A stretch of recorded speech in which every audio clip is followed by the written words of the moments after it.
Hi, I'm Bob Schmidt with Home Remodel Workshop. Everybody's real quick to tell you to make sure you clean your pans and your knife off real good when doing drywall finishing. But no one ever tells you what to do with that bucket of partially used mud to make sure that that's good for the next time you got to get back to work. I'll show you what you need to do. Let's get to work. If you put the lid on a mud bucket like this at the end of your workday, by the time you get back to it, any of these little edges here that were nice and thin are going to be nice and crumbly and dry. And when you pull that lid off, if you haven't cleaned the lid, all this little stuff is going to drop into your mud and it's going to make a nightmare for you to finish in the future. So at the end of your day, before you clean up your knives, take one of your small knives and work around the edge of the bucket, making sure you work as much of this mud down into the bottom of your bucket until you got as much of it wiped off as possible and have as flat a surface down here as you can. Just smooth it out a little bit at a time until you get it all down there. Once you get it as reasonably wiped down to the bottom as you can, simply get you a bucket with just some simple water and just a basic scrub brush. Doesn't have to be anything special.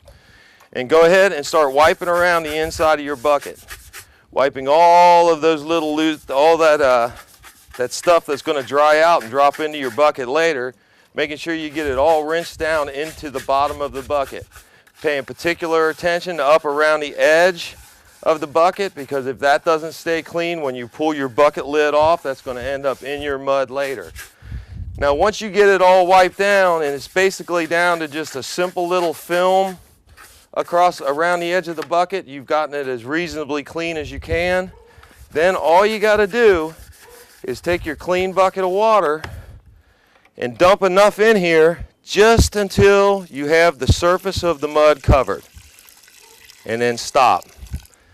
Now, a lot of people will ask, doesn't that soak into the mud? It will soak into the drywall compound, but not very deep, maybe an inch. When it comes time to come back to reuse this again, all you need to do is just dump the excess water off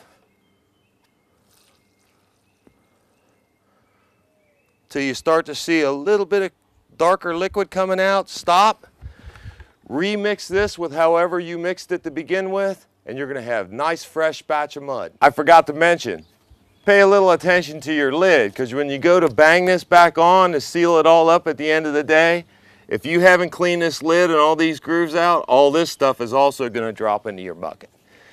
If you do this little simple procedure, I guarantee you that when it comes time to be wiping your mud off at the end of that project, you're not going to be coming up these little scratch lines and all this stuff that's going to cause you headaches later.